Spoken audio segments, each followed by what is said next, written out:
శక్తిని మనం సృష్టించలేము, అలానే నాశనం చేయలేము. కానీ ఒక రూపం నుండి మరొక రూపానికి దాన్ని మార్పు చేయవచ్చు. మన బాడీలో ఉండే శక్తిని ఏ విధంగా మార్పు చేసుకోగలమో తెలిస్తే ఎన్నో విధాలుగా ఈ శక్తిని మనం ఉపయోగించుకోవచ్చు. మనం చేసే పనికి, మాట్లాడే మాటలకి, మనం చేసే ప్రతిదానికి ప్రతిరోజు మనం ఎంతో శక్తిని ఉపయోగిస్తాం. ఇవన్నీ మనకి తెలిసి జరిగితే మనకు తెలియకుండా ఆలోచించే ఆలోచనలకు కూడా ఎక్కువ శాతం శక్తిని వినియోగించుకుంటాం. మరి ఈ శక్తి ద్వారానే సంకల్ప శక్తి కూడా సిద్ధిస్తుంది. సంకల్ప శక్తి బలంగా ఉంటే మీ సంకల్పం అనేది నెరవేరుతుంది. మరి ఈ శక్తిని ఎలా పెంచుకోవాలి, ఏ విధంగా పాజిటివ్ ఎనర్జీని పెంచుకోవాలో ఈ వీడియో ద్వారా తెలుసుకుందాం. ఈ విశ్వంలో అణువు నుండి అనంతం వరకు ఈ శక్తి వలనే అన్ని పనులు జరుగుతూ ఉన్నాయి. ఈ శక్తికి రంగు, రూపం అనేది ఏదీ ఉండదు. ఎలా కావలిస్తే అలా మేనిఫెస్ట్ అవ్వగలదు. వేదాల ప్రకారం అఖిల చరాచరమంతా ఇదే నిండి ఉంది. అన్నిటిలోనూ ఈ శక్తే ఉంది. ఈ శక్తిని మనం చూడలేం, కానీ అనుభవించగలం. దానికి ఫిజికల్ ఎపీరియన్స్ ఉంది, అలానే లేదు కూడా. ఉదాహరణకు ఒక అణువు ఆయుధాన్ని చూస్తే దానిలో అనంతమైన శక్తి నిక్షిప్తమై ఒక రూపం ఉంటుంది. అది విస్ఫోటనం చెందినప్పుడు ఆ శక్తికి ఒక స్పష్టమైన రూపం, ఆకారం ఉండదు. మంటలు వెలుగులా కనిపిస్తూ ఉంటుంది. అంతా మంటలు వ్యాపించడానికి మూల పదార్థమైన దాని వెనుక దాగుండేదే శక్తి. అందుకే దేవాలయాల్లో ప్రాణప్రతిష్ఠ చేసి కొత్త శక్తిని ఆ విగ్రహంలో ఉంచుతారు. ఆ శక్తి ఆలయం చుట్టూ వ్యాపించి ఉంటుంది. అందుకే నిత్యం దేవాలయాలు దర్శనం చేసిన వారికి బుద్ధి ప్రచోదనం అవుతుంది. వారికి ఏం కావాలో, ఎలా నడుచుకోవాలో వారి లోపల నుండే మార్పు మొదలవుతూ ఉంటుంది. విశ్వంలో శక్తి ఉంది. అదే శక్తి మనందరిలో కూడా ఉంది. ఆ విశ్వశక్తినే మనందరం ప్రాణశక్తిగా, శారీరక శక్తిగా, ఇంకా మానసిక శక్తిగా వినియోగించుకుంటున్నాం. మన శరీరంలో శక్తి అనేది 2 రకాలుగా మార్పు చెందుతూ ఉంటుంది. ఒకటి కైనెటిక్ ఎనర్జీగాను, రెండవది పొటెన్షియల్ ఎనర్జీగాను ఉంటుంది. మనం సరిగ్గా నిద్రపోయినప్పుడు పొటెన్షియల్ ఎనర్జీ మన శరీరంలోకి వస్తుంది. అదే శక్తితో మనం కావాలి అనుకుంటున్న పనులు చేస్తున్నాం. సరిగ్గా నిద్ర పట్టడం లేదు అంటే మీ బాడీలో బ్లాక్స్ ఉన్నాయని అర్థం చేసుకోండి. అటువంటప్పుడు మీరు ఏ పనులు తలపెట్టినా అవి సరిగ్గా జరగవు. మీ మైండ్ అంతా ఎంత చిరాకుతో ఉంటుందో మీ జీవితంలో కూడా అలానే చిరాకులు ఎదురవుతూ ఉంటాయి. ఇటువంటప్పుడు ఎక్కువగా దేవాలయాలను దర్శించాలి. అక్కడ కాసేపు ధ్యానం, ఓంకారం, విష్ణు సహస్రనామాలు లేదా లలితా సహస్రనామాలు లాంటివి చేస్తూ ఉండాలి. ఇలా చేయడం వలన మీకు కావలసినంత ప్రాణశక్తి మీ శరీరంలోకి చేరుతుంది. ఈ ప్రాణశక్తి మీ బాడీలో ఉన్న బ్లాక్స్ని తొలగిస్తుంది. ఈ శక్తి మీ బాడీలో ఉన్న షట్చక్రాల ద్వారా మీ బాడీలోని నాడీ వ్యవస్థలో ఉన్న బ్లాక్స్ని ఈ శక్తి ద్వారా తొలగించబడతాయి. మన బాడీలో షట్చక్రాల పనితీరు మీదనే మన ఆరోగ్యం, ఆలోచన, ఆచరణ, చిరాకులు, మంచి చెడుల నిర్ణయాలు ఇలా ప్రతి ఒక్కటి ఆధారపడి ఉంటాయి. మానవ మనుగడకు 7 చక్రాలు చాలా ప్రధానమైన పాత్రను పోషిస్తాయి. ఎప్పుడైతే ఈ షట్చక్రాలలో బ్లాక్స్ ఏర్పడతాయో అప్పుడు శరీరంలో ఏదో ఒక అనారోగ్యం రావటం ఆరంభమవుతుంది.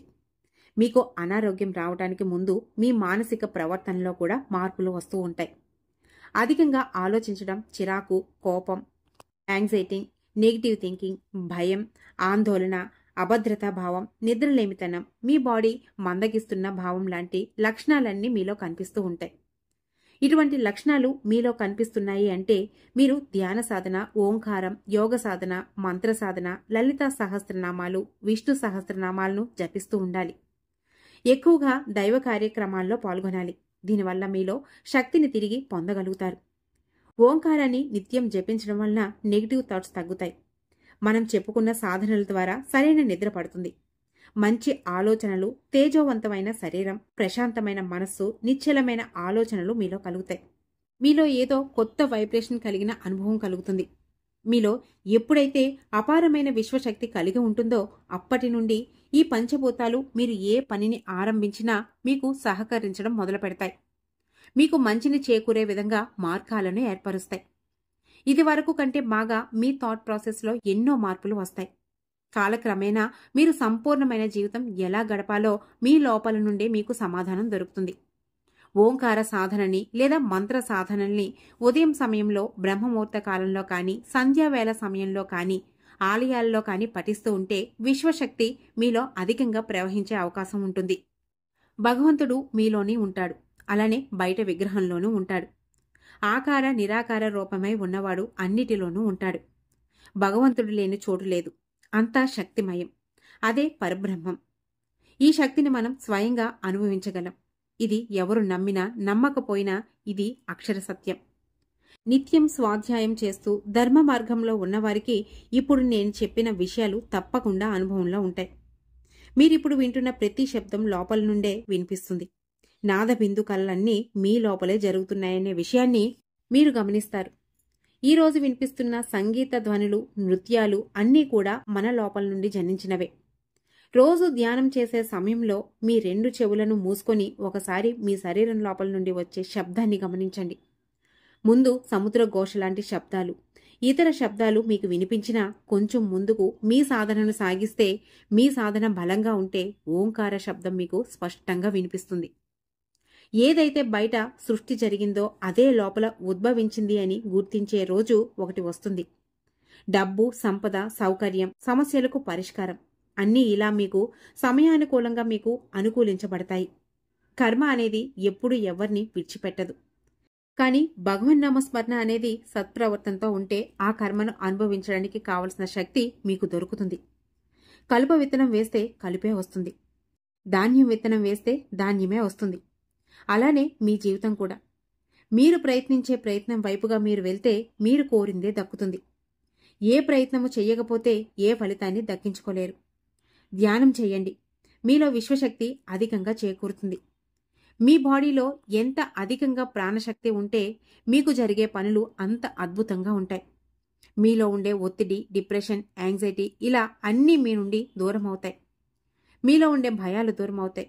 మీలో సంకల్ప బలం పెరుగుతుంది. ఈ సంకల్ప బలంతో ఇప్పటి వరకు మీ వల్ల నష్టం జరిగిన వారందరికీ మంచి జరుగుతుంది. మీ వల్ల నష్టపోయిన వారికి మంచి జరిగింది అంటే మీ కర్మ క్షయం అయినట్లే కదా. అందుకే మన యోగులు, ఋషులు ఇటువంటి సులువైన మార్గాలను మనకు అందించడం జరిగింది. ప్రతిదాని వెనుక మనకు తెలియని ఏదో ఒక విలువైన అర్థం, పరమార్థం ఉండే ఉంటుంది. వాటిని ఆచరించగలిగితే మన జీవితం, అలానే మన చుట్టూ ఉన్న వారి జీవితం కూడా ఆనందమయంగా మారుతుంది. ఈ వీడియో మీకు ఏ విధంగా అనిపించిందో మర్చిపోకుండా మీ అభిప్రాయాన్ని కామెంట్ సెక్షన్లో తెలియజేయండి.